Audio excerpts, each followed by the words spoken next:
To get a little sip of water before we start. Hi, everybody. Welcome to the Fox Den. And we have been going back and forth, sending some pictures back and forth so that we can make a wonderful collage of some of Sue's past works. But let me read her bio, and then we're just going to get right on into the talking about tonight's subject. So tonight we have Sue Elliott, and she used to be pretty normal. But she was a successful magazine editor and writer for 30 plus years, and she specialized in creating brand new automotive enthusiast and chef recipe food magazines. And then she launched her baby, a personal transformational magazine called Law of Attraction that was sold on newsstands nationwide. In the midst of all that, about 20 years ago, Sue began hearing messages from the angels. Not too long after that, the angels started training her to coach people in a unique way by allowing the angels to ask questions and providing guidance through Sue. Pretty cool.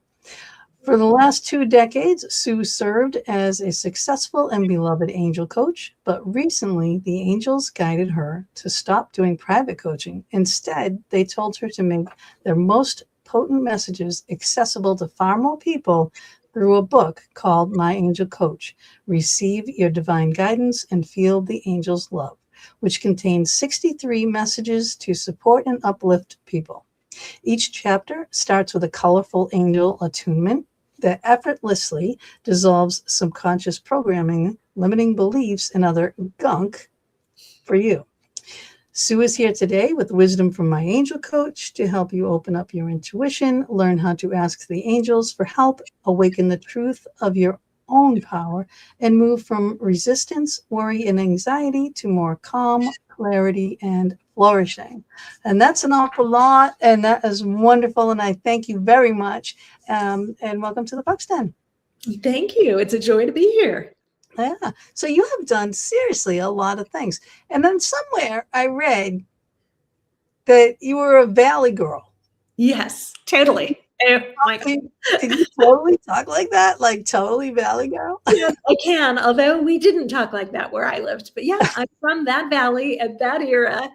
And so it's the northern part of Los Angeles. It was suburbia, basically. Oh my gosh, what a childhood. I'm from Massachusetts. We didn't have any of that. Yeah. We butchered the English language on a daily basis in our own way. Yes. It was a really cool place to grow up. It's very different there now. Is it though? Yeah. I mean, every place changes, you know. But this is the book, okay? And I gotta let you know, like, look at all the tabs I have, people. All right. Usually when I tab books, there's good things. And it's not, you can use this book so many different ways. And I'm gonna ask her, like, how are the different ways to use this? But they're nice, beautiful, glossy pages. And you do have a how do you use this book little section here. So let's just start there. And tell me, what are your suggestions on how people should use this book? Oh, I love it. Well, obviously you can read it like a normal book from front to back, and it does build on itself. So it makes sense. And I'm hearing from people that they like reading a chapter or 2 a day. So some people are reading it in the morning, sort of as a daily practice, and then embodying the teaching that day.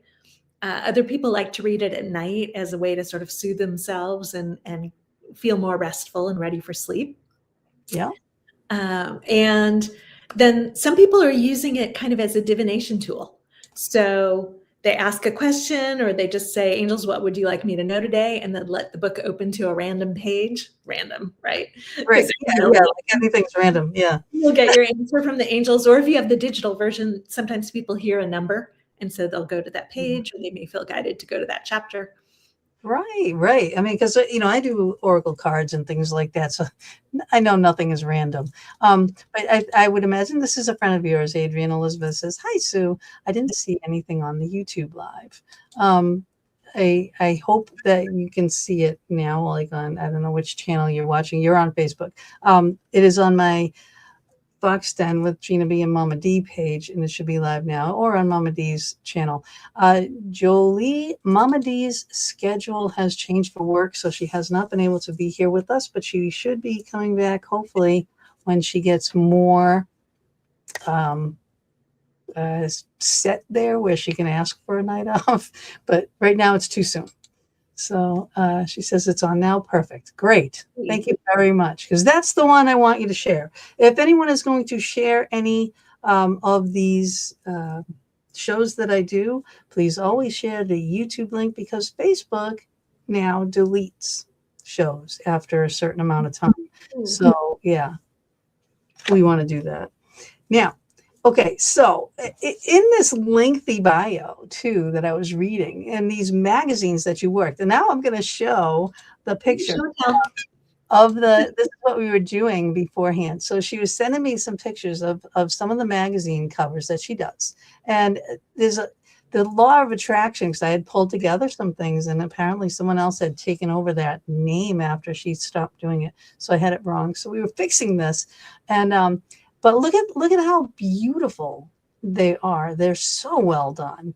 And we were getting that holiday baking edition in at the very last minute. Which makes me want peppermint cheesecake now. Like, You're not kidding. But now with these magazines, with the like the automotive ones and stuff. Now you weren't like going out and doing the pictures and doing all that work yourself, were you? Yeah. So I didn't do everything for the automotive magazines, but I've probably written for at least 100 different automotive magazines. And when I fell in love with my first car when I was 3 years old. So the girl across the street got a Mustang, and I loved it. And my dad had gas stations, so I was always kind of tuned into cars. And where I grew up, we were cruising Van Nuys Boulevard, like in the movies. It was really very much like that. Or my girls and I would go cruise Westwood and meet UCLA college boys when we were in high school. That was so important. I love it. That is fabulous. So yeah, I wrote about drag racing. I was out at the races, like standing next to the track, taking pictures and writing articles. And I wrote a lot of hands-on how-to articles, like rebuilding your first engine and heat shrinking your roof, like doing body work, how to choose the right wheels and tires for your car. Okay, can you tell me about my Cadillac and why it has an odor when I turn on my air conditioner? Oh yeah, it's probably got a cracked heater core. If it smells kind of like maple syrup, that's what it would be. It's a little bit of coolant smell. Yeah. Ah, okay. So you're now my new go-to car thing, even though I live with a mechanic. He's like, I don't know anything. He works on buses and that kind of stuff, diesel. So he doesn't know anything about the Cadillac. Hi, David. How are you? He's on the other side of the world there. From this side. All right. So, all right, let's see. Besides the car magazines, yes, my girlfriend would love to pick your brain about the chef magazines, because that's her. I am not a foodie. I had to go grocery shopping today. It was like, rip my teeth out of my head. I'd rather do that. Right? I don't like it. I'm not, into the chefs and the cooking and everything. I love to eat it. Yes. So I love to eat it. So I was working with the same publishing company. On and off, I worked with this same publishing company, mostly as a consultant over the years. And by this point, their nickname was Source. I love that Source was publishing my magazines and paying me to do what I wanted to do. Thank you, Source. Right. Sometimes it's good. Sometimes it's good. So the head of business development for the newsstand wanted to do food magazines. He loved Taste of Home and Cooks Illustrated and the really, not hardcore, but really like dive deep into it, make sure it's a great recipe. But we didn't have a test kitchen. We didn't have a budget to, set up a test kitchen. And at the time, Food Network was new. And they were doing a magazine that was just so-so at that point. It's better now. And so I said, well, chefs are the new rock stars. Why don't we do chef recipes? Because then we know they're tried and tested recipes. They're great recipes. And then I had a chef make sure that they had been scaled down for home cooks properly. So I had a consulting chef on staff. And it was me and the chef and an art director. And so I got to reach out and get to know and excerpt books of famous chefs, TV chefs and restaurant chefs, and some lesser known chefs who just had amazing recipes. So that was really fun. And as somebody who doesn't actually cook that much, it turned out I was a really good recipe editor because I knew if there were missing steps. Like somebody who's done it a million times, things that I know how to get from there to there, but I didn't. I don't. And it's like, I need all the help in the world. And I have a whole ton of spices. And my friend will come over and she's like, do we have this? I'm like, oh, it could be on the wall of spices. I don't know. That's actually my superpower in cooking is seasoning things. So I can taste it and know what I need. The Italian seasonings. I know how to make a sauce. And I'm Italian. I'm a finished WAP. I'm finished in Italian. But the Finnish are very plain. Hi, John. Speaking of cooks, this man makes the best cookies on the planet. Ooh, hello, new friend. Yeah, if you haven't had John Covey's cookies, oh my God. When he goes to events and sells them, you gotta get them. They're so good. But yeah, I'm like, I do know, like, my basil, parsley, oregano, garlic, the basics that are Italian. All the other things like the turmerics and I don't even know what they are. I have them and I don't know why I have them. It's like you look at the spices and go, well, maybe I should have these. Have I ever used them? No. My friend does when she comes over. She's like, oh, you have this, oh, you have that. And I'm like, oh, yeah, okay. Go ahead. But that's neither here nor there, and that's a whole nother show. Yes. Cooking with angels. We'll do another episode. Oh my God. But this, now you're enthralled into all these magazines and doing all of this this work, and all of a sudden you start hearing angels. Were you hearing angels before that? Is this just something happened to make this happen? That's such a good question. Well, I was doing the personal coaching at this point. I didn't know what to call it at that point. It was this weird kind of coaching that the angels had me doing. And so I was doing that kind of on the side because I had moved up to the Napa Valley, which is how I started writing about food and wine. And I was really happy. So people were asking me, like, how do I get what you've got? So I started doing some coaching, and I started hearing the angels even before that. So I think I was still a spokesperson for the automotive aftermarket. So I literally was going on TV and radio and telling people why they might want to customize their cars and trucks to make them more fun and more comfortable and more convenient, more beautiful. And then I'm sitting with some girlfriends, one very close friend and some of her other friends who I don't know very well. And one woman says, I can't afford whatever she was talking about. And I hear, tell her never to say that again. And I'm like,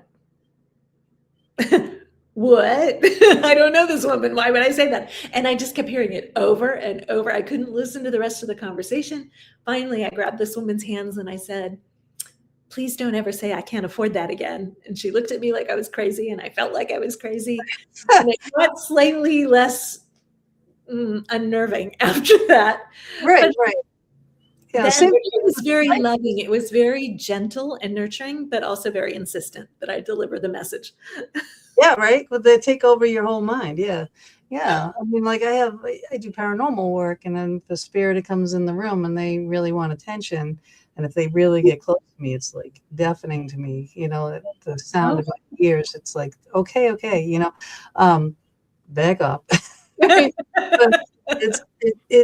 will take over. And especially, and then they'll get loud or do things or whatever to get your attention. And so, yeah, I get it. But so once you said that one message, did you knew instinctively who it was from, or? No, I mean, I knew it was benevolent and loving. I probably would have said the divine or God at that point. And on some level, we're all one being, so it's kind of a moot point. But the energy feels very nurturing and very gentle and a little bit playful. And those are the angels I know. That is how they come across. They love to surprise and delight us. They love to make us laugh. And there are times where they will get out the cosmic 2x4 and whack us upside the head if we're not listening. I love it when that happens. Right. Yes. Yeah. They have a way to straighten things out. Nope. Now, all right. So I'm just trying to do like a timeline here. So you went from the magazines, you're still working on the magazines, and then you're coaching. Doing the car stuff. I hear the angels. Yep. And you're I started doing the food stuff and the personal transformation stuff. Right. And then the magazine work dries up. So, okay. I don't have to tell you guys, like the publishing world has changed a bit over the years. And so the publishing company Source that I was working with went through 3 reorganizations in 6 months and killed more than half their magazines. They'd already killed the food magazines by then because of a blunder that the president did. He apologized later. And so my personal transformation magazine got killed. And so I was developing a magazine to bring the same content, this transformation stuff, to business leaders. And we were going to sell it at the same price as Harvard Business Review. And then the board of directors said, we're only going to publish magazines that sell well at Walmart. And a $16 business magazine was not going to sell well at Walmart. No. So the general manager and I had a good cry together. And I was like, okay, I'm not a magazine editor. Who am I? What am I? And you were told. I was more of a dark night of the soul. As the identity was ripped from my white knuckle death grip. So it had been my identity for so long, for probably 25 years at that point, maybe 30. And then I did many other things for a little while as I was gathering new skills, experiences, sometimes experiences in doing the work, sometimes experiences with different kinds of people that would be beneficial to coaching clients. So, and the angels can use everything. The divine can use every experience we've ever had. So at one point I was a leader in an education technology startup, and I was revamping the software platform and working with a software development team for the first time, like managing them and telling them like what we wanted to do and how we wanted it to look, doing user interface, like doing all these new things. And later I had a client who wanted to take her physical in-person program for schools, K-12 schools, and turn it into an online platform. And I was like, I know the perfect people for you to work with. And I connected her with those people, and they became partners, and they're doing it together now. Fabulous. I love connecting people. That's why I do this show. I'm connecting you to as many people as I can at the moment, and hopefully in the future. But yeah, I mean, that's what we're here for, right? Is to help each other, lift each other up, do what we can for each other, and hopefully we'll come back to you at some point. Yes, the angels really want to jump up and down and say, if it feels like you've been off the path or you're doing things that aren't really what you're supposed to be doing, like they would love for us to just kind of relax and surrender to what we're doing in the moment. Know that the angels will make sure that we're receiving benefit from it, that others can maybe receive benefit from our experiences. Like, okay, it's okay. Yeah, if you get the book, okay. My tabs here. Some of my favorite pages. It's like, look at this. Be gentle with yourself. I mean, these little affirmations, these cards, basically.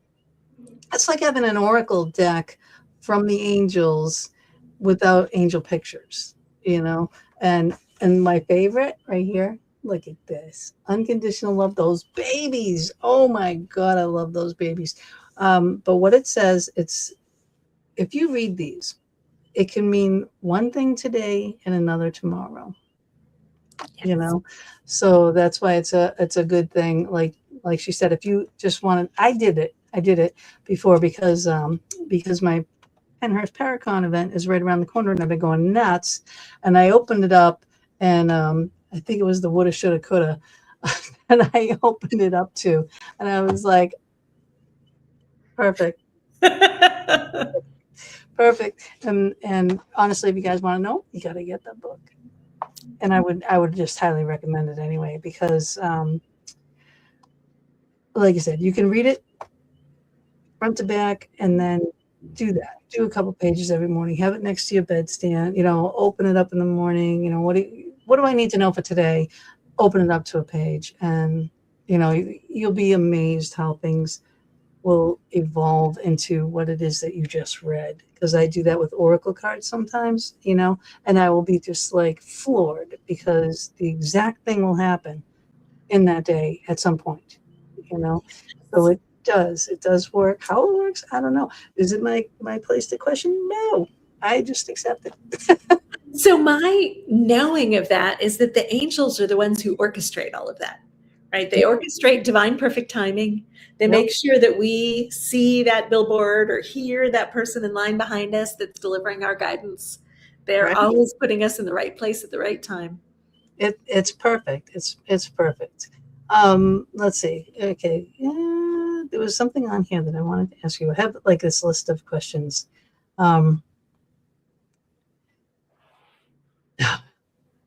Okay. Yeah, this was funny. This was funny. And you put a little thing in there that was funny too. So it says, a lot of experts who write a book and share a story about how they've helped their clients. And then in parentheses, it says, maybe because they're trying to get more clients. A little funny. I think that was hilarious. I think that's why I fell in love with you just when I first even read that. I was just like, oh, this is great. So why do you share so many stories in this book? Why, while you're the example or the guinea pig? And I just love how you put these words in here. So those are your words, not mine. But I wanted the answer. Well, it's been a journey. I believe that we all are here to teach what we need to learn. If you're a natural at something, you're not a good teacher of it. Like, you didn't have to figure it out. You didn't try 12 different ways to do it. So the things that I'm sharing are the things that I've learned along this journey. And it's been a journey. I started on the personal transformation journey in the early 90s. So these are the things that the angels have taught me or banged into my head because I wasn't listening, right? Yeah. And I at some point I had to get over myself and be like, I cannot present myself as perfect or on a pedestal. I'm just going to tell you what works for me and how I learned it. And a lot of my clients who have the book have said, this is just like having a session with you. Like, it's exactly like talking to you. So that's great. That is great. And I do hope that, it sells a lot of copies. I hope that, are you also doing maybe book tour type things or lectures on it anywhere? Things like that. I am just starting to put together some retreats. So we will do some retreats. We're also doing some audios. So we have a new audio coming out soon to clear all sorts of blocks to money and abundance. So that's yeah, that's a good one. But mostly I'm making the information way more available. So when I was doing private coaching, there's only so many clients you can see in a day. The max I could ever see was 3. And it wasn't inexpensive. Yourself too. Yeah. It's just, there's, even though it feels delicious, there's still only so much bandwidth. So So the angels wanted me to make this way more accessible to people. It's so much less expensive than coaching, and you have it 24/7, and it's never going to go away. So and like I said, you read it one thing one day, and then read it again tomorrow, wherever your mindset is, or whatever path you choose, because there's 50 of them, right in front of you. It's going to mean something different. So it's a definite reference always book, which is great. And they're divine messages. So, you're not getting steered in the wrong direction. and some of them are just so cute and funny and precise and dissolving gunk chapter, your unique perspective. And I love this unique perspective too, and the pictures that you have with these, because usually when people do angel books, it's all pictures of angels, and these are not, and your true power. I mean, come on, it's amazing. It's just like, We thank you for bringing that up, because first of all, the book is not about angels. It's Mm. about helping you in day-to-day life in really practical situations. And somebody said to me the other day, it looks like a magazine. And I was like, of course it looks like a magazine. I did magazines for years. But we love that. So the angels and I went through sometimes hundreds of pictures to find the one that had the right energy for that attunement. And we love that they're things from everyday life. So when you see that road sign with the curve, it'll remind you to tune into your divine guidance. Or when you see the train, it'll remind you of synchronicity, right? That they help to bring this teaching into everyday moments. Hey, So, Kelly. I'm- go ahead. and the angels also have infused each one of these angel attunements with energy that will dissolve gunk. So it'll dissolve subconscious programming. It'll dissolve limiting beliefs. It'll dissolve those rules that you made for yourself when you were 3 years old that made perfect sense to a 3-year-old, but that are kind of getting in the way now that we're adults. Yeah.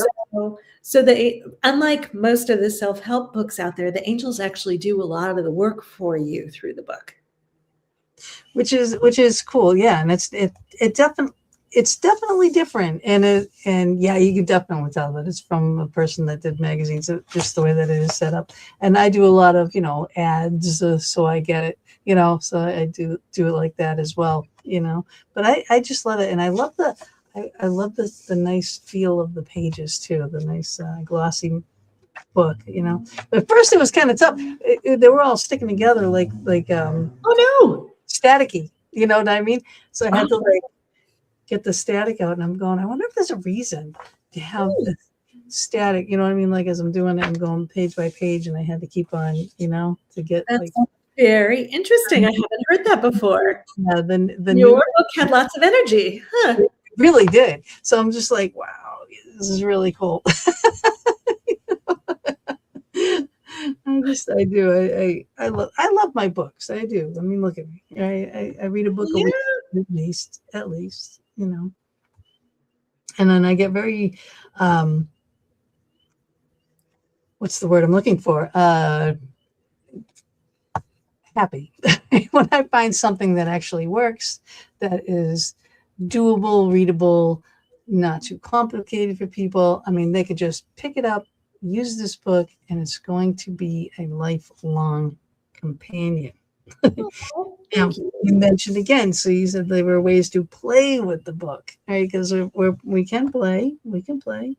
Yes, the angels are really good at making things simple and more playful, right? They're really good at lightening the load and helping us lighten up. Right. So now, let's see. I don't think I need anything else on here, do I? I don't know. That's a lot of sticky notes in there. I have lots of things. Oh yeah. This is a very important thing. I'm all over the place here. I'm sorry. I'm like that shiny ball moment. But when the angels say it's a big deal, and I think everybody says it's a big deal, being in love for yourself first, So explain what that means to you for this book and for everyone. Sure. So one of the reasons that I'm here is to help humanity rise up into a higher level of consciousness that's based in divine unconditional love. So some people call that the new reality. I sometimes call it the new reality. Some people call it 5D. It's the world that we all know is possible. It's what I'm pretty sure most of, if not all of your audience came for. That we're here now to co-create this new reality that is based in divine unconditional love, because we're made of divine unconditional love. It actually is what feels natural to us. And we can't do that. We can't be there when we're not being loved for ourselves first. Now, there's been massive programming in 3D reality to keep us from doing that, right? To tell us that self-love is selfish. You can't do that. It keeps us scared and small and feeling separate from the divine. And working our butts off. Right. Because we're trying to earn our keep and prove our worth and get external validation and approval. Or Mm. at the other end of the spectrum, we're trying to manipulate and control everybody in order to feel safe or in order to feel powerful.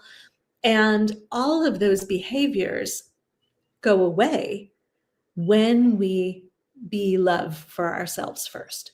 So when I give myself all those things that I think I want from out there, when I see and appreciate myself, when I validate myself, when I love myself when I'm feeling scared or soothe myself when I'm feeling angry, I am no longer at the mercy of outside forces. I can't be controlled. I can't be manipulated. And everything I do from that space of love is so much more effective. I mean, divine unconditional love is the most powerful energy in the cosmos. So if I, and we love to give super real life examples, right? When I am having a problem with something on my computer and I call tech support and I'm all frustrated and frazzled and I will inevitably get that person who doesn't speak very good English and will tell me to uninstall and reinstall everything on my computer. And now I learned to say, well, thank you very much, gotta go, and hang up. And like be love for myself. I may soothe myself with touch or, do some deep breathing, go for a walk, get a hug. And then if I can get back into even just curiosity, like I don't have to be perfect, but if I can get to curiosity and call, then I'll get that person who just figured out how to fix the problem this morning. And they're so excited to share it with me. And we have a whole love fest on the phone. And so the angels want to say that's the difference between coming from divine unconditional love and curiosity is close enough or not. Right. So, Oh, good. Talk about frustration. I do a lot of yelling and screaming, but you know what? It comes from my chiropractor and my massage therapist says, vent, scream, yell. Otherwise, you get all that stuff in here. So I do a lot of screaming, yelling, and venting. and that's one of the things in the book is to get those emotions out, right? To express our emotions. And we're not saying, go rage at somebody, but No. if you have that really strong anger energy, tear up a bunch of paper, dance. I love to dance around Yeah. to Judas Yeah. Priest and Corrosion of Conformity. And scream into your hand, scream into a pillow, punch pillow if you need to hit something, oh, yeah. I Don't used hit to anything pile that doesn't pillows hit. on my bed. I would make a pile of pillows and I would hit them until my arms got sore, and it was a great workout. And It's a it's workout, yeah. so much anger. At the end, you're like, oh, you're like blissed out from the endorphins, and it's a very good thing. I know, right? It is. That's fun. I always wanted to check out. Did you ever see those rooms where you can go smash stuff? No. Yeah, you can. I have no idea if I have any around me, but I mean I've seen them that you can go in there and you can have these multi rooms. You can get a bat and go in and like if you wanted to go smash up printers and computers and televisions and technology things, you can go in there and smash till you're content. I'm like, man, because you know how many times I say I'm going to drop kick this computer and this printer right out this window. It sounds therapeutic. I'm like, I want to have one here in Pennsylvania. I'm like, if there is one and anyone knows of one, please let me know because that would be just a ball. I think it would be fun, but you can get out all those frustrations without actually, hitting your own computer or printer. Yeah, probably better not to do that. Yeah, we need those things in the end. But it's a question though. Now these angels that talk with you, do you have names or just like do you know specific ones when they're talking? Do they have different characteristics that they follow? I love that question. I wish I had a better answer. No. So I work with them en masse. I know that there are times where there are lots of angels who are chiming in, and I'm getting all these different voices and messages, and I'm trying to sort of wade through them and make sense of it and then deliver it. So it feels a lot of the time like I'm translating, not channeling. Occasionally, it does feel more like channeling, and I'm out of the way and I have no idea what I said when I'm done. But I don't see them except as points of light. So I don't see them as different shapes or colors or any of that. And I don't know their names. here. So they are my soul family. I do know them off planet, but on the planet, their names are complicated. They're not the angels most people know. It's not Archangel Michael or Raphael. They're angels who are with humanity on Earth now, specifically to help humanity rise up into a higher level of consciousness. So they've spent more time in other parts of the cosmos. Oh, there's many multitudes of realms of all kinds of beings and angelic beings, and our our soul family too is our ancestors and just our spirit guides, you know. So there's a whole bunch of people helping us on a daily if everyone would just stop, listen, let them in, you know. Yes, they're always Yeah, we there. all They're have. always helping. And it's amazing, you know. It's like those things that, you know, when you're leaving and you can't find your keys, and you know this is moved and that's moved and everything is like keeping you from getting out that door, but yeah, you're getting saved from an accident, you know, or whatever. So it's like, you know, all those things happen for a reason, you know. And it's like, again, you know, thank you. It's just, I mean, is that really hard? You know, thank you very much. You know, I was very frustrated. I'm sorry. I was very frustrated that I couldn't find my keys, but thank you for hiding my keys because I didn't get involved in this big accident, you know? So Exactly. yeah. And that's actually one of the chapters in the book is thank you, greeting everything that happens with thank you. And if you do that for a day, I promise you, you will be blissed out, and you will find it's shockingly easy to find a way to acknowledge things that seem like they went wrong with a thank you. So thank you for ensuring that I didn't show up in the middle of that big altercation that was happening at the car wash that day. Yes. Thank you for ensuring that I arrived in divine perfect timing. Thank you for, you know, I got stood up one time by somebody who had booked some time with me, and it turned out she was a salesperson. And so Yep. I was sort of annoyed, and then I tuned into my guidance, and the angel said, you know, just show up, and if she arrives, you know, it's because she needs to get a message from the angels, and if she doesn't show up, then you can have your half hour back. And she didn't show, and ordinarily I would have been very annoyed that somebody had wasted my time and, you know, hijacked my sacred space. And instead I was going, thank you, angels, for giving me back a half hour. Thank you for freeing up this part of my day. Thank you for allowing this to feel a lot less frustrating and stressful, and thank you for loving me. And it's no matter what is happening, I promise you, the angels will help you find a way to greet it with thank you. And as we meet life that way, with less resistance and more appreciation, Right. everything shifts. Right. So David says, my guardian angel first spoke to me when I became aware in my mother's womb. Wow. That is so cool that you became aware in the womb. I know.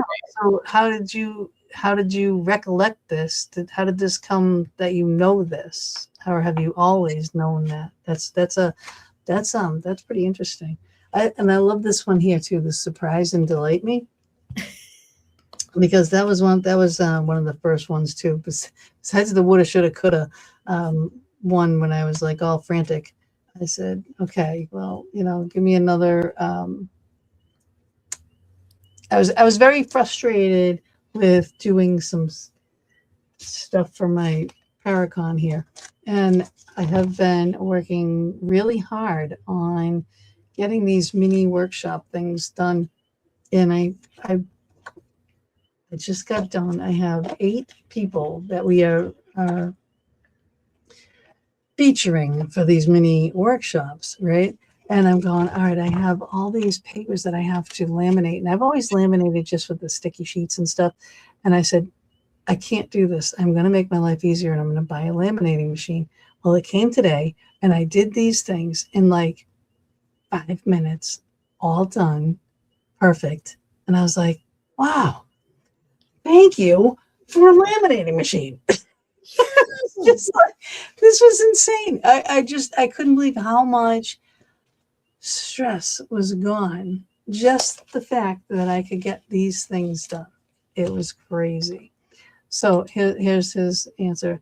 He's always known, and you do also remember your birth. Wow. So you are a very unique and old soul, right right? So reliving a life like that. That's pretty. David, we're gonna have to talk about that one of these days. That whole experience. I really do want to say that. But now that I've brought this up, I'm going to take 2 seconds to talk about Penhurst Paracon. So we do have our mini ghost hunts, okay, and we have, this is going to be the schedule. I'm going to be posting all this stuff soon, so everybody has a write-up, okay, and what times that they are speaking. These are our winners for our 20-minute workshops, okay, and empirical paranormal. And I'm just doing this real quick, and I got a picture I can post up here real quick too. Jess, she's going to be talking about crystals and all that kind of stuff, which is really neat. API remnants, right? So look at the lamination on these things. And this is my baby, my parakeet, because I'm the parafox, and that's the parakeet. I named her. She's our last one of the little workshops. And that is a picture that I do have on here. I believe that this is. So this is all the people, all right, and their times. So these are congratulations to our winners for, putting in the hard work and all the effort that they did for the Paracon. So this is May 17th, 18th, that weekend. And they're going to be speaking, doing their little 20-minute workshops, both Saturday and Sunday. So the postings on Facebook and all the other places should be forthcoming very soon. So I'm just finally glad to have that out there. And Yay. Yeah, because it's just so many things at Penhurst that go on. It's like all day, there's things going on everywhere. So this was a big one to get accomplished. So I feel better. Moment to celebrate with you. Yay. Yeah, I know it is. It's just like it's all these little triumphs. You get over these little hurdles, and it's just like, yes, perfect. And then on to the next. And then you go start over again. There's so much to be said for taking that moment to really acknowledge ourselves, to see what we've done, to appreciate what we've done. Like, this is the thing. This is the moment by moment journey, to see Right. ourselves, to love ourselves, to honor ourselves for having accomplished this cool thing. Yeah. Oh, and there she is. This is my baby, my parakeet. She says yes, and love you too, and can't wait to see you soon too. But yeah, she's Black Lantern Paranormal. She's going to be the last one, which means she can go a little later.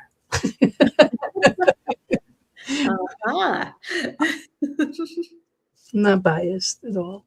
She's my little namesake. And when I retire from being Parafox, I will give her my name. She can go from graduate from being Parakeet into Parafox. Oh, thank you, babe. And that's my partner and everything. We're getting married at Penhurst actually in September. So. Wow. I know. So we're getting married in an asylum. How crazy is that? That is cool. That's a good word. We throw people with that, but that's where we have our we've been doing Paracons there for many years, and we've been doing them to help them to preserve the location. And that being said, it was like perfect place for us to have our wedding. Love it. Well, years ago when I got married, I was still doing the car magazines, and I got married at the Peterson Automotive Museum. See? Okay. We had a cruise night, automotive wedding. Yeah. I love it. Now, do you like racing and everything too? I did. I was always more drag racing than circle track or stock car racing. Not really so much the F1 and the open wheel, the higher end stuff. It was more, I grew up with street racing. So yeah, my sister had a vet. Well, her boyfriend had a vet, and they had a vet club over at a racetrack that was in Springfield. And one Thursday every month, you could go in with your street cars and do quarter-mile drags. Oh, so yeah. I had a Buick Skylark. Oh, It wasn't a Skylark. It had a 351 Cleveland engine that a boyfriend at the time had put in there for me. So it kicked bought. It was like really fast. So I was like, I want to race, So I went, and have fun. And now my daughter does that with her Lexus. She does all these. I Oh, don't autographs? know. Yeah. So they put the number on the side of the car, and she got to do this like whole obstacle course type thing. And Very cool. she may not be the fastest in it, but she's up there. And I get scared. I'm like, I don't want you to be the fastest. But her boss at work, they do that, and her friend, he does that. He's got a lot of different cars, like Porsches, and whatever ones he decides to take at that time to go race, then he does that. But I mean, it's fun, exciting, and stuff. I mean, my daughter's in it, I get a little nervous. Yeah. But, I mean, she's on a track, right? Or you get your helmets and and all that. And the worst thing, you're going to kill a couple cones. She'll be fine. Yeah, that's true. That is true. But still, it's like, don't flip the car. Don't do this. Don't try to go too fast around this corner or whatever. I'm a mom, you worry. Oh, so the angels want to play with that, because that's a big chunk of programming, right? I love you, therefore I worry about you. They're like, okay, so you don't really want to focus on the things you don't want for her. That made my palms all sweaty. That's moving energy already for people. All right, so everything that is, all the ways that we've been trained and programmed to believe that worry equals love. Let's uncreate, delete, dissolve, and dissipate all of that. Okay. Allowing us to focus on what we do want for our children, for our family, for our significant others, for ourselves, and giving it all to the angels. So the angels want to share the angel delegation statement. So rather than asking for something or praying for something in a traditional way, which usually comes more with neediness or lack energy, the angels love for us to say, thank you, angels, for taking care of my daughter. Thank you, angels, for taking care of my daughter's car. Thank you, angels, for taking care of her tires, right? Thank you, angels, for taking care of everybody out on the course. Thank you, angels, for taking care of me. Thank you for taking care of my body. When we delegate things in this way, it does a few things. It reminds us that the angels are already on it, which they are, and it helps us feel relief. So if you say something and you don't feel a relief yet, the angels want you to play with the wording a little bit. So if you say, thank you for taking care of this toothache that's killing me, you may not feel relief. But if you say, thank you, angels, for taking care of everything, like the more knotted up I am, the more general I go. Thank you for taking care of everything. Like, I know that's true, and I instantly feel relief. If there's something going on in my body, I may say, thank you for taking care of my body. Thank you for taking care of the team that is helping me with this problem. If somebody's going into surgery, thank you for guiding the hands, hearts, and minds of everybody involved in the care, right? You can delegate anything and everything to the angels. And the way that you know that it's really helping you is you feel relief, or you feel a little lighter, or maybe the room got brighter. Like, there are a lot of different ways. But if you feel in any way better, then, and if you don't, just play with the words. Go a little more general.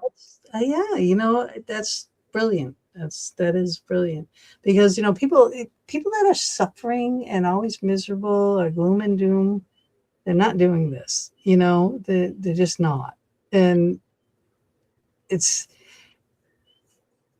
like one sentence can just obliterate all of that. And it's just, yes. And there are going to be times where, a trauma from the past has been triggered, or, one sentence isn't going to be enough. But, and those are the times where the angels really encourage us to reach out to somebody else.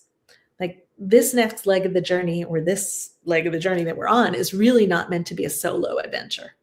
They're encouraging us to reach out to someone for a hug, or a friend, or a coach. Or if you do have a lot of trauma in your system, there are a lot of great tools, EMDR.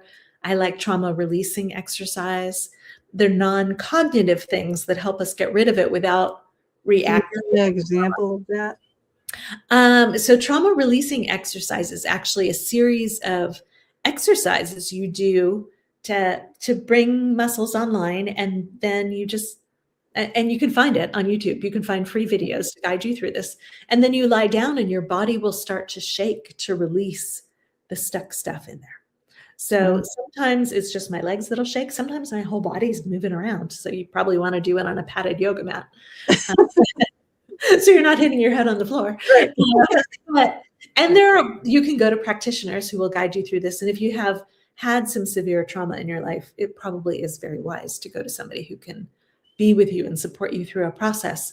But there's almost no one on the planet who has not experienced trauma. So the angels are encouraging us at this point to really support our bodies in releasing the trauma. There's a wonderful book called The Body Keeps the Score that talks about trauma and the history of the treatment of trauma. It's a hard book to read. If you're a sensitive or an empath, you may not want to read it. But feel first. That's all. Yeah, exactly. There are things that you can't unsee. Yeah, there you go. Perfect. Beautiful, David. Yep. Perfect. And thank you, angels, for taking care of your wife's treatment. Thank you for taking care of your wife. Thank you for taking care of your relationship. Thank you for taking care of everyone who's been able to be an earth angel for her. Right. Yeah. Earth angels too. That's a whole nother thing too. Yeah. I was called an earth angel. One girl calls me her earth angel because they helped her helped her son and helped clear a negative entity out of her house and stuff, and it was bothering her son, and, helping her. So now she calls me her earth angel, and I think it's cute. Yeah, and all of us have done that, right? The angels use us to deliver messages all the time. Sometimes it's a little disconcerting, right? I've said things that, why on earth did I just say that weird kind of snarky thing to somebody? And the angels are like, because we told you to. Like, that was how they needed to hear it. Okay. So Bob, honey, when I say something to you, the angels told me to say it. Instead of the devil made me do it, the angels told me to say it. But they do have a sense of humor. I know that they do have a sense of humor. They do. And they love to make us laugh. Right. Yeah. So, and I'm glad that you called out surprise and delight me, because if you only remember one thing from this today, if you just said every day, one time, 20 times, angels surprise and delight me, your life would be amazing. Right? Because you can get who knows what, you just got to be ready to receive. That is the thing, and a lot of people will say, well, I asked for signs for this and I asked for this and I asked for that and I don't see anything. I'm like, are you looking? Which is it's just the first thing, all right, snap out of it. Now you're not going to get like a thunderbolt in front of you. You got to look, you got to be open to receiving, and you got to look for it. You'll see it. You'll see it done. Yes. And then you'll be like, ooh, all right, so give me more. Yeah, pretty soon, everywhere you go, you'll be seeing the signs. And that's the thing. The angels really want us to live more and more from guidance. Less trying to figure things out, less lists of pros and cons, less scenario planning, right? This could go wrong. I need plan A and plan B and plan Q. And no. All you really need to do is be love for yourself, right? If I'm feeling anything other than inner harmony, take care of myself, soothe myself, get some help, get a hug, take a nap if I'm tired, and then tune into guidance. And the way we tune into guidance can be as simple as, angels, is there something for me to say or do right now? It's kind of our favorite question because it works in any situation, right? Is there something for me to do or say right now? So that's really all we ever have to do. How am I feeling? I'm a little off. Okay, I'm going to take care of myself. Okay, angels, is there something for me to do or say right now? And they want to add that most of the time there's not. Like 85% of the time, the answer to that question will be no. We saw what we were intended to see. We, are there to bear witness or to learn something, or we're just not the right tool for that job. So sometimes we'll see somebody who's really hurting and we want to help, but we may not be the person that's divinely perfect to help them with that. You're right, but we might know the person who is. So that's when So when we tune in, is there something for me to do or say right now? It might be call Jenny, because Jenny is the right person for this. Exactly. Or it might be just being love. Like we can activate and radiate any kind of energy that we choose. So sometimes when you're sitting with somebody and the angels say, no, there's nothing for you to say or do right now, you can be compassion. If they're confused, you can be clarity. You can be kindness. You can be love. You can be all calm. You can choose any energy and it will affect those around you, right? Yeah. Yeah. Was that the part when I said the angel said to do it? Was it that part you're talking about? Yeah, it wasn't the devil, really. No, but when you were beginning to talk about this stuff, you brought up something, and I wrote a quick note down, and I can't remember what it was that I saw in the book that made me think of it, but all I could think of was the song by Garth Brooks, "Thank God for Unanswered Prayers." Do you know Yes, that song? I 'Cause love it. it's like that's all I wrote down was just "Thank God for Unanswered Prayers." I don't remember which chapter I was reading or what it was, but she was getting worried. So let's go back to that. Thank God for unanswered prayers, right? Because It's such an amazing concept, and because people ask for the wrong things, and we ask for, yes, we ask for often very specific things. So again, the angels love it when we go general. Yeah. And they want to say, oftentimes, and this was one of the problems I started to have with law of attraction toward the end of doing the magazine, was people were like placing their order with the universe like it was a restaurant, right? I want this, this, and this with a dollop of that on the side, and I want it by 2:00 on Tuesday. Yeah, And okay. often that thing was, I want my perfect house, or I want my ideal relationship by 2:00 on Tuesday, and here's my list of qualities that this person needs to have. And the angels very lovingly and gently remind us that we're on a journey of evolving and becoming. So, thank God for unanswered prayers. Thank you for not bringing me that person I really, really thought I wanted when I was 12 Yep. years old, or 22 years old, or 42 years old, because there was somebody even better. And the angels see the big picture. So the thing that we think we want from the ground level of reality is often not what would really delight us, what would really light us up, what's most resonant with us. Just what we need, or the path that we need to be on, or if we were with that person, nope. If we were with this person instead, the one that you do need to be with, then you go on to bigger, better, greater things, help people, who knows what, um it's just that song always got to me, but as soon as I read it in the book, I just couldn't stop thinking about it. It's so perfect. It is so perfect because it's so true in so many ways.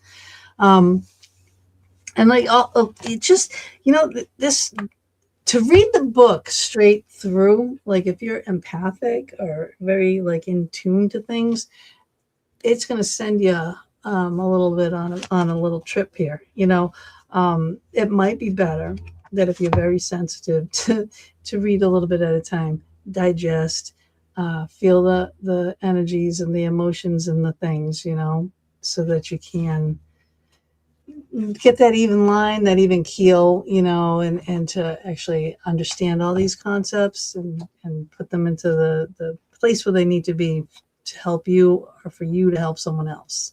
There was another one in here. Oh, spontaneous reactions,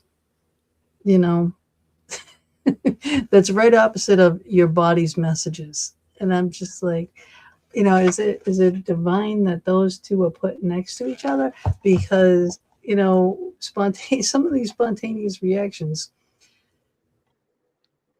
they could be wrong too. But, like then you'll get all the tensions and the things that are bothering you. I'm like, wow, these things are right next to each other. And this is amazing. And your body always tells you what's good and what's bad and what's right and what's wrong. And it could be telling you that through spontaneous reactions. And I'm just like, these two are just like, so, and I got stuck on that for a while. I'm going, this is bouncing back and forth here, So this is the part of the book that's all about receiving your divine guidance, right? So there's a whole bunch of ways the divine guidance come in.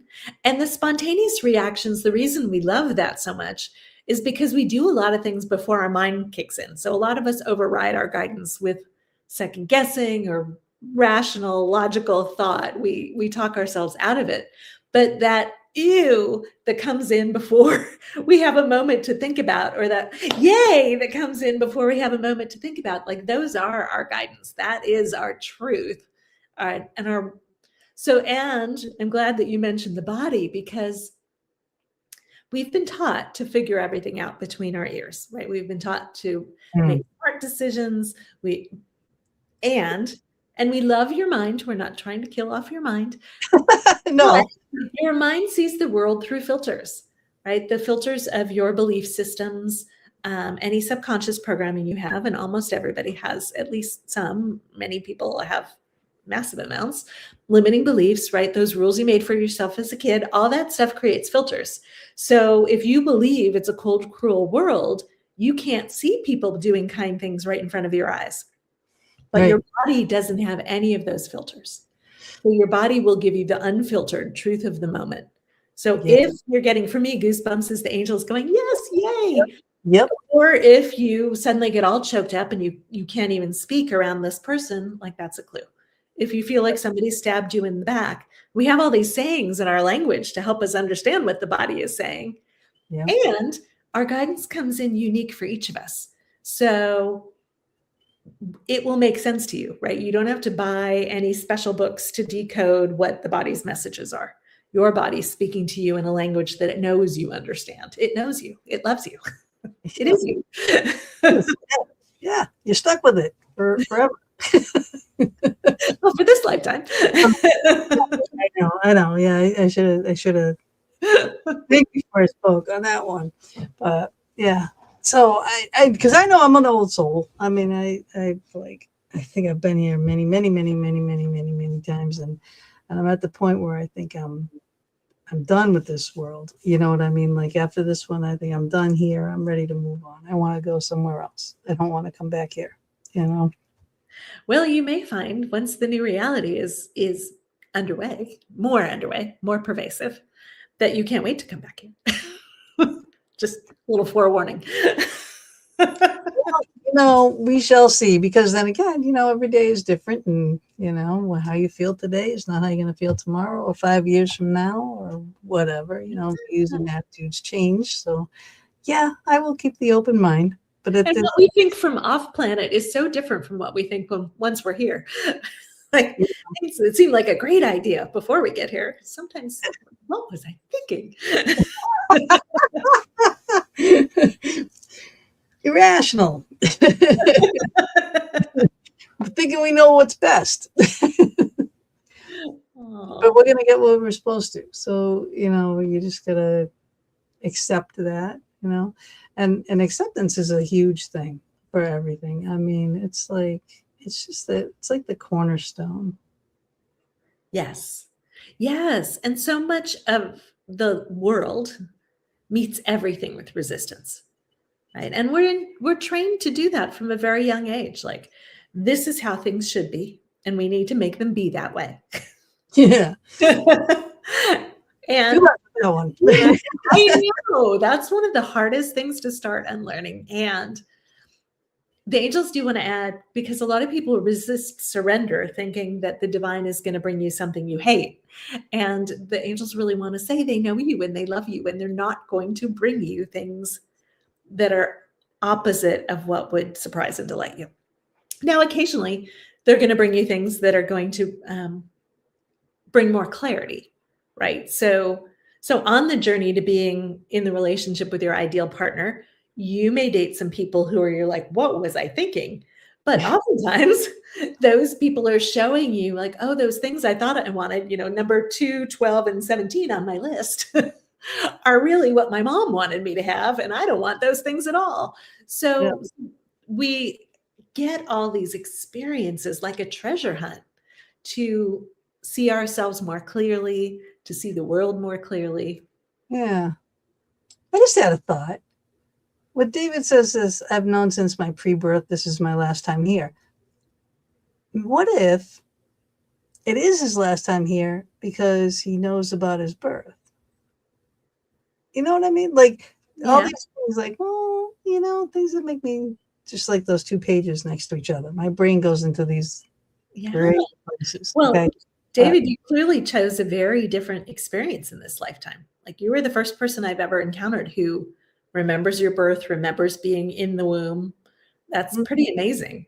I know.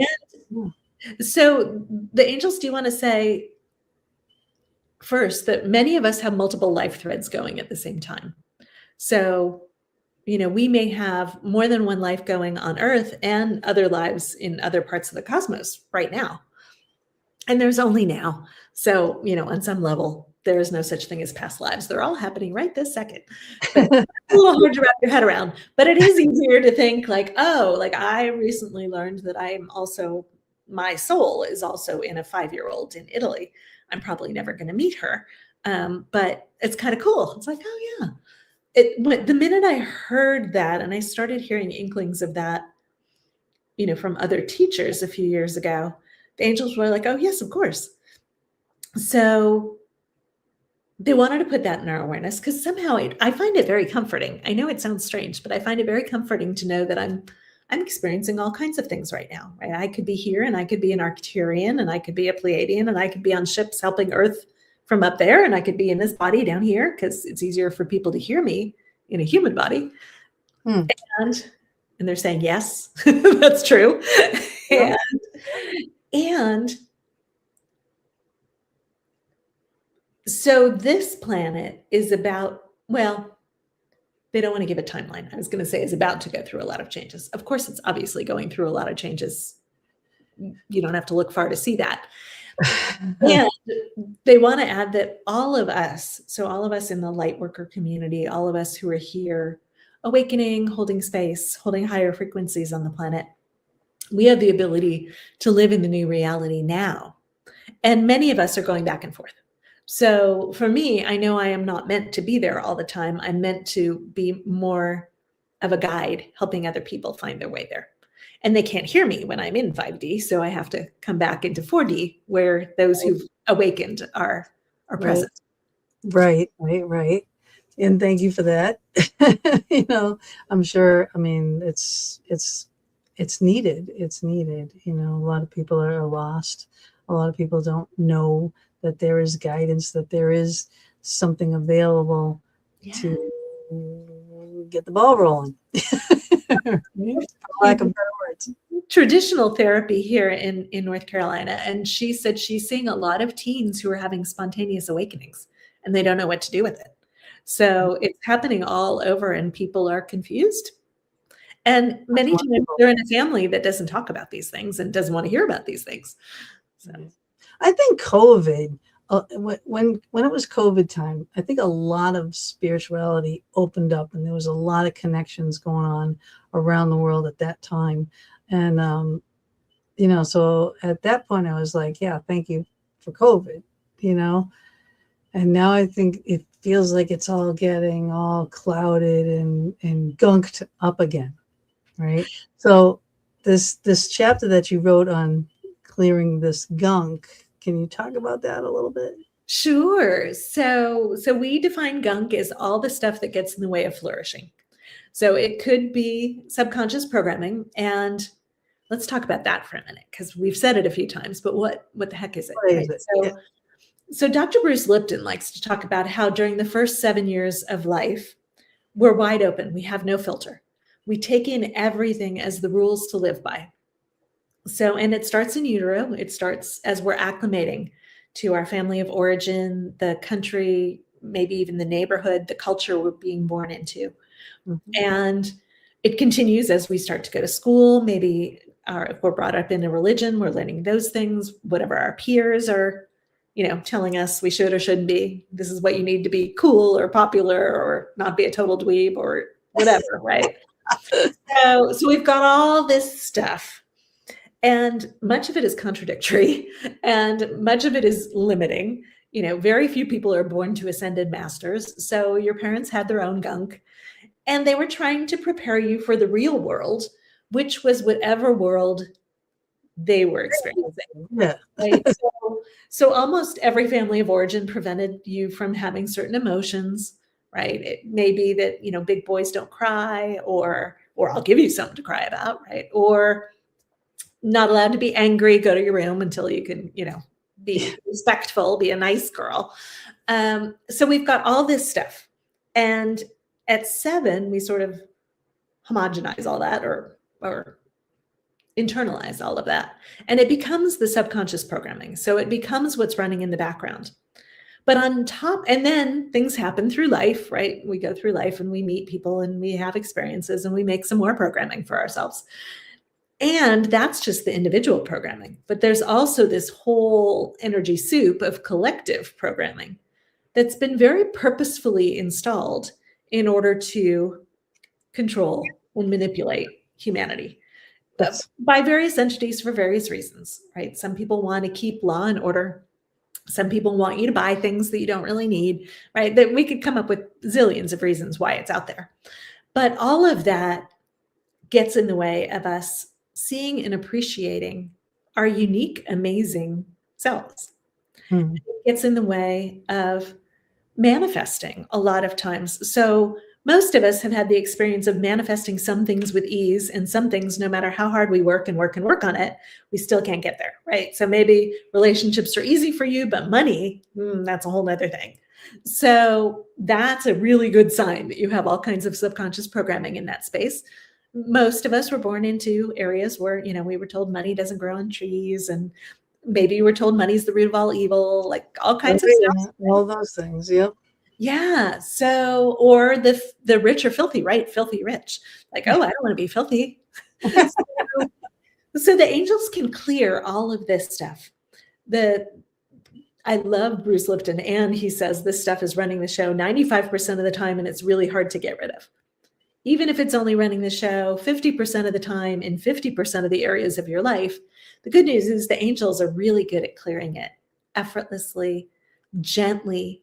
So one of the things that I love about them is oftentimes when I'm sitting with somebody, they'll say, okay, we're going to clear this stuff, but this clearing is going to be going on for 2 weeks. Like, they're not going to pull it all out in one big chunk of density. And this stuff is density. It's literally, we call it emotional baggage because it's gunk. Yeah. Yeah. Reiki and prana pulls gunk. Yeah. So one of the reasons that you can pick up the book over and over again and receive different things is because they continue to clear layer of the onion, right? They get more and more. They won't do so much at one time that it would be destabilizing in any way. And leave a big hole. Right. Because you need to fill whatever you take out, you need to fill, and you got to fill it with your divine light. So your whatever the lessons that you're learning, if you want to. Yes. And sometimes these things have become our identity, right? So they're not going to rip the Band-Aid off like I had to let go of my identity as a magazine editor and a writer. But they're not going to do this in a really painful way. So they're going to do it a little bit at a time so that we acclimate. It's like climbing Mount Everest. You go a little ways and then you acclimate, and then you go a little ways and then you acclimate. And so that's what we're doing. We're going around the spiral. Right. Getting to self-see, look how far I've come. If somebody had said that to me 3 years ago, I would have been flat on my back for a week, like totally debilitated. And now it just annoyed me for 5 minutes. Yay, I've come really far. Yeah. Yeah. This is I love how you just put all that together. That was just totally amazing. And it is completely and utterly true, And again, once you ask for these types of transformations and they start, be careful what you ask for, because it will keep going. It will keep going. In most ways, it's going to be delightful. And, to be careful what you ask for, there are going to be people who are going to leave your life. There are going to be people who are no longer resonant. If your friends at work are all the people who get together and complain about the boss all day long, you're probably not going to enjoy hanging out with them anymore. And they're not going to enjoy hanging out with you, Pollyanna. They're going to be like, you're freaking annoying. Right. Then, the angels are not taking your fun away. They're just taking the gunk away that's keeping you from your divine path, really. And if somebody is not meant to be your friend anymore, don't worry. The angels will bring you new amazing friends who will see you and support you and uplift you and remind you of who you really are on the days when you freak out. Yeah, block and delete. You are not serving me. I'm sorry. But block and delete. We all have to do that in our lives, because you know what? You can't. People pleasing is one of those things that, again, instilled from childhood. Basically, it's like, don't do for yourself. You got to do for everybody else, right? It's like, no.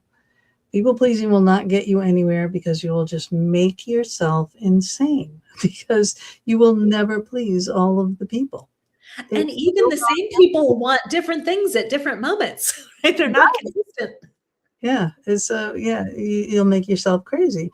But if you listen, accept your guidance, walk the path that you're supposed to do, when they say that walk your walk and talk your talk and all those kinds of things, do that.